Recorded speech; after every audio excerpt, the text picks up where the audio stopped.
भोंदूबाबा captain Ashok Kharat याला अटक झाली. तब्बल 58 व्हिडिओ व्हायरल झाले होते.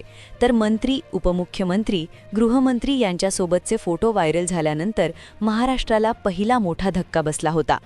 काल रुपाली चाकणकर यांचा देखील राजीनामा या प्रकरणात या फोटोमुळे समोर आल्याची चर्चा सुरू झाली होती. तिकडे या भोंदूबाबाच्या चौकशीसाठी SIT मुख्यमंत्र्यांनी नेमली होती. याला सोडणार नाही असे आदेश दिले होते. पण आज या बाबाचा हा असा धक्कादायक प्रकार उघडकीस आला की जो पाहून संपूर्ण महाराष्ट्राला दुसरा सगळ्यात मोठा धक्का बसलाय. एक प्रकार जो एका महिलेच्या बाबतीत आहे. कालपर्यंत महिलांच्या अब्रूवर हात टाकणे, त्यांना भीती दाखवून त्यांच्यावर अत्याचार करणे किंवा अघोरी प्रकार करणे, काळी जादू करणे अशा प्रकारचे गलिच्छ व्हिडिओ कालपर्यंत समोर आले होते. पण आजचा जो प्रकार समोर आला तो अतिशय भयानक आहे. एक सुंदर महिला आणि उद्योगपतीचा हा असा धक्कादायक प्रकार आहे की ज्यामुळे खरातचा खेळ खल्लास होणार. 2 दिवसांपासून या प्रकरणाची चर्चा महाराष्ट्रात सुरू आहे. चौकशी सुरू आहे, तपास सुरू आहे. पण या तपासात एक धक्कादायक प्रकार उघड झालाच आहे. पण त्यासोबत रुपाली चाकणकर आणि या बाबांचा संदर्भात देखील एक वेगळी चर्चा सुरू झाली आहे. मग नेमकं काय तो व्हिडिओ आहे, काय तो धक्कादायक प्रकार समोर आला की ज्यामुळे महाराष्ट्राला दुसरा मोठा धक्का बसलाय. कालपर्यंत जे काही दाखवलं गेलं होतं, जे टीव्हीवर पाहिलं गेलं, जे सोशल मीडियावर वाचलं, ते सगळं खोटं ठरलंय. कारण की एक वेगळाच व्हिडिओ, एक वेगळाच प्रकार व्हायरल झालाय ज्यामुळे या प्रकरणाची दिशा बदललीय. कालपर्यंत सगळ्या लोकांना प्रश्न होता की महिलांची अबरू लुटणारा हा बाबा, मग महिला याच्यावर का बोलत नव्हत्या, महिला का चूप बसत होत्या. पण अखेर हा व्हिडिओ समोर आल्यामुळे, हा धक्कादायक प्रकार उघडकीस आल्यामुळे सगळं सत्य आता पहिल्यांदाच उघडकीस आलंय. कारण या प्रकरणाचे सत्य भलतंच निघालं आहे.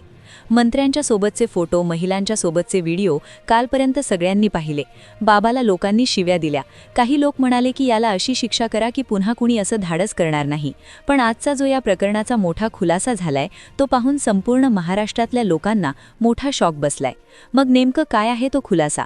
काय नवीनच धक्कादायक प्रकार उघडकीस आलाय? रुपाली चाकणकर आणि या बाबांचा नवीनच धक्कादायक प्रकार आज समोर आला आहे. ज्या पीडित महिला होत्या त्या पीडित महिला का हे सत्य उघड करत नव्हत्या? एक उद्योगपती आणि एका महिलेचा नेमका कसा काय विषय झाला की ज्यामुळे संपूर्ण महाराष्ट्रात खळबळ उडाली? त्याला जाणून घेऊया संपूर्ण सविस्तर रिपोर्टमध्ये. भोंदूबाबा कॅप्टन खरात अटक झाल्यानंतर संपूर्ण राज्यामध्ये जे प्रकरण गाजले ते त्याच्या व्हायरल व्हिडिओमुळे आणि राजकारणाच्या संबंधामुळे. पण आज जो दुसरा भयानक प्रकार उघडकीस आलाय त्याने संपूर्ण महाराष्ट्र सगळ्यात जास्त हादरला आहे. आता खरं तर हा धक्कादायक प्रकार किंवा ती एक महिला खूप सुंदर दिसायची, अतिशय सुंदर होती आणि एक उद्योगपती यांच्या संदर्भातला आहे. हा प्रकार कालपर्यंत कधीच उघड झाला नव्हता आणि या प्रकरणाचा व्हिडिओ व्हायरल झाल्यानंतर संपूर्ण महाराष्ट्र का हादरला हेच आपण सविस्तर जाणून घेतोय. खरं तर याची सुरुवात एका सर्वसामान्य दिवशी झाली होती. दिवस मावळला होता, आभाळ काळवंडलं होतं, वातावरणात विचित्र शांतता होती. भोंदूबाबा कॅप्टन अशोक खरात त्याच्या आलिशान ऑफिसमध्ये ACचा थंडगार वारा घेत बसला होता. तिथे त्या दिवशी वातावरण थोडंसं विचित्र होतं कारण त्याच्यासमोर एक मोठा उद्योगपती बसला होता. आता खरं तर या घटनेची सुरुवात इथूनच झाली होती. सुरुवातीला सगळं साधारण वाटत होतं आणि या भोंदूबाबांनी जे केलंय याची कल्पना कुणालाच नव्हती. कारण की हे सगळे 58 व्हिडिओ या प्रकारासमोर फिके आहेत. इतका भयानक कांडे या बाबाने केलाय. भोंदूबाबाचा तो दिवस सर्वसामान्य दिवसासारखाच होता. त्याच्यासमोर एक प्रतिष्ठित उद्योगपती बसला होता. कोट्यावधींची उलाढाल असणारा हा माणूस आज बाबासमोर एखाद्या लहान मुलासारखा हतबल होऊन बसला होता. त्याचवेळी बाजूच्या सोफ्यावर एक तरुणी बसली होती. तिचं सौंदर्य कोणाचंही लक्ष वेधून घेईल असं होतं. पण तिच्या डोळ्यात एक खोल भीती आणि असुरक्षितता स्पष्ट दिसत होती. ती वारंवार आपल्या हाताच्या बोटांनी पदर पिळत होती. त्या उद्योगपतीला वाटत होतं की बाबा आज त्याच्या आयुष्यातील सगळ्यात मोठा संकट दूर करणार आहे. पण बाबाच्या मनात नेमका कोणता डाव शिजत होता याची पुसटशी कल्पनाही त्या दोघांना नव्हती. बाबाने संथपणे आपली नजर त्या दोघांवर फिरवली. त्याने एका हाताने उद्योगपतीला जवळ बोलावलं आणि दुसऱ्या हाताने त्या तरुणीला. दोघांचेही हात आपल्या हातात घेऊन तो काहीतरी पुटपुटला. मग त्याने दोघांच्या कुंडल्या समोर ठेवल्या. खोलीतली शांतता इतकी भीषण होती की घड्याळाचा टिकटिक आवाजही एखाद्या हातोड्यासारखा वाटत होता. अद्भुत, खरोखरच अद्भुत, बाबा ओरडला. उद्योगपतीच्या चेहऱ्यावर प्रश्नचिन्ह निर्माण झालं. तरुणीने दचकून बाबाकडे पाहिलं. बाबा म्हणाला, तुमच्या दोघांचे ग्रह असे काही जुळले आहेत की जे गेल्या 100 वर्षात मी पाहिले नाहीत. 36 पैकी 32 गुण. तुम्ही दोघं एकमेकांसाठीच बनला आहात. जर तुम्ही एकत्र आलात तर तुमच्या आयुष्यातील सगळं दारिद्र्य आणि संकट कायमची नष्ट होतील. त्या तरुणीच्या मनात शंका होती, कारण ती त्या उद्योगपतीला ओळखतही नव्हती. पण बाबाच्या शब्दात अशी काही जादू होती की ती नाकारण्याची हिंमत कोणातच नव्हती. बाबाच्या चेहऱ्यावरील भाव क्षणाक्षणाला बदलत होते. कधी तो अत्यंत दयाळू वाटायचा, तर कधी त्याच्या डोळ्यात एखादा शिकारी असावा तसा क्रूर भाव डोकावून जायचा. बाबाच्या सांगण्यावरून त्या दोघांची मैत्री झाली. उद्योगपतीला वाटलं की ही तरुणी त्याच्या आयुष्यात नशीब घेऊन आली आहे. तो तिला महागड्या हॉटेल्समध्ये नेऊ लागला, भेटवस्तू देऊ लागला. त्या तरुणीलाही वाटलं की बाबाच्या कृपेने तिला एक सुरक्षित आयुष्य मिळालं आहे. पण मित्रांनो, ही शांतता वादळापूर्वीची होती. 6 महिने उलटले. या काळात बाबा शांत होता, पण तो लांबूनच या दोघांच्या प्रत्येक हालचालीवर लक्ष ठेवून होता. त्याला माहीत होतं की शिकार आता जाळ्यात पूर्णपणे अडकली आहे. उद्योगपतीचा बाबावरचा विश्वास इतका वाढला होता की तो आपल्या व्यवसायातील प्रत्येक निर्णय बाबाला विचारूनच घेऊ लागला होता. उद्योगपतीला वाटत होतं की बाबा त्याचं भलं करत आहे, पण बाबा मात्र त्या उद्योगपतीच्या तिजोरीची चावी मिळवण्यासाठी एक अत्यंत नीच प्लॅन तयार करत होता, ज्याचा बळी ती तरुणी ठरणार होती. एका मध्यरात्री उद्योगपतीचा फोन खणखणला. पलीकडून बाबाचा आवाज होता, पण तो नेहमीसारखा शांत नव्हता. तो आवाज घाबरलेला आणि गंभीर होता. तात्काळ आश्रमात या, तुमच्या आयुष्यावर काळ आला आहे.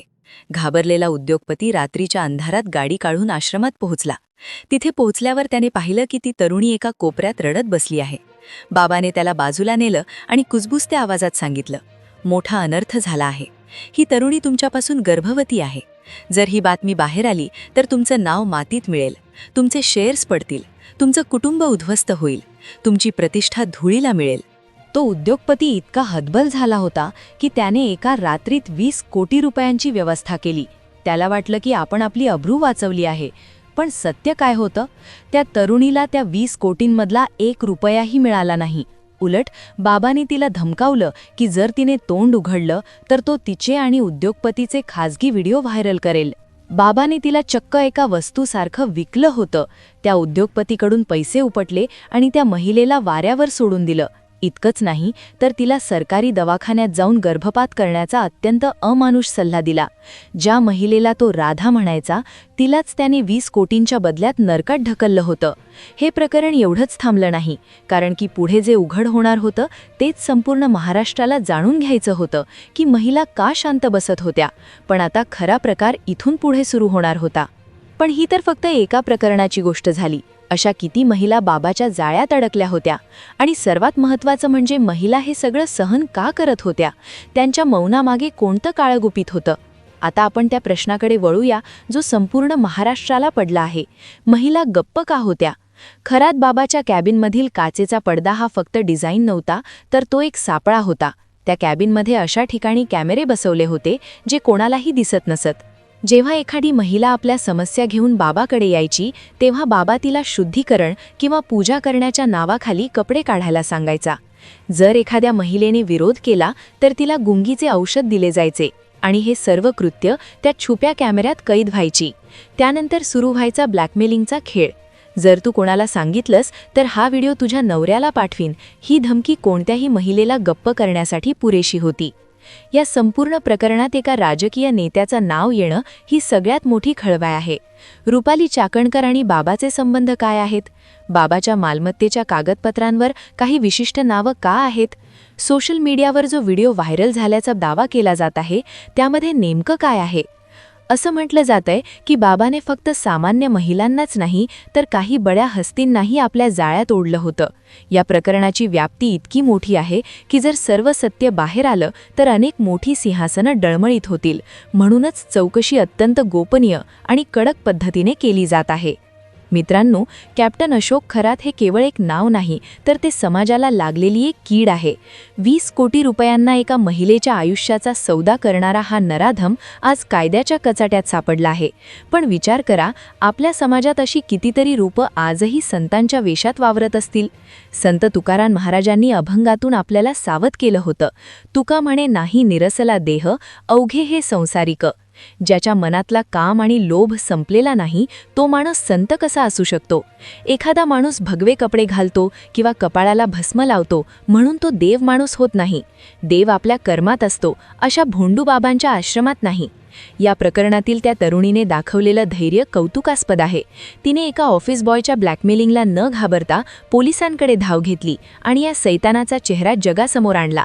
जर तिने हे धाडस दाखवलं नसतं तर आजही अनेक महिला या नरकात सडत असत्या. आतापर्यंत तुम्ही ऐकलं ते वाचून कोणाचाही रक्त सळसळेल, पण विचार करा हे त्या महिलेच्या मनावर काय वेतलं असेल. कॅप्टन अशोक खरात नावाचा हा सैतान जो स्वतःला कॅप्टन म्हणून घ्यायचा, त्याने समाजातील विश्वासालाच कालिमा फासला आहे. सगळ्यात मोठा प्रश्न आहे की महाराष्ट्रात एवढं घडत असताना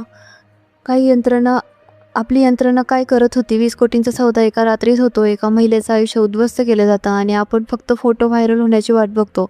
रुपाली चाकणकर यांच्या नावाचा जो वाद सुरू आहे त्यात नेमकं सत्य काय आहे SITच्या तपासात समोर येईलच, पण तोपर्यंत आपण गप्प बसणार का?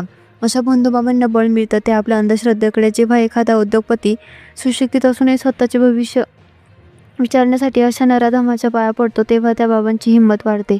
खरातने फक्त त्या महिलेला फसवले नाही तर त्याने आपल्या संस्कृतीचा अपमान केला आहे.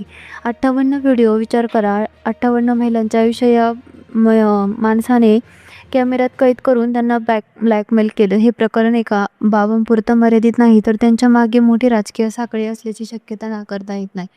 आज त्या पीडित महिलेने धाडस दाखवलं म्हणून हे सगळं बाहेर आलं, पण अशा किती राधा असूनही भीतीच्या सावटाखाली जगत असतील. आपल्याला अशा नराधमांना फाशीची शिक्षा व्हावी यासाठी आवाज उठवावा लागेल. कमेंट्समध्ये तुमचं मत नक्की कळवा. अशा बाबांना भर चौकात काय शिक्षा द्यायला हवी. आणि हो, हा व्हिडिओ इतका शेअर करा की पुन्हा कोणताही खरा जन्म घेण्यापूर्वी 10 वेळा विचार करेल. सत्य लपणार नाही आणि आम्ही ते तुमच्यापर्यंत पोहोचवत राहू. सावध राहा, सतर्क राहा.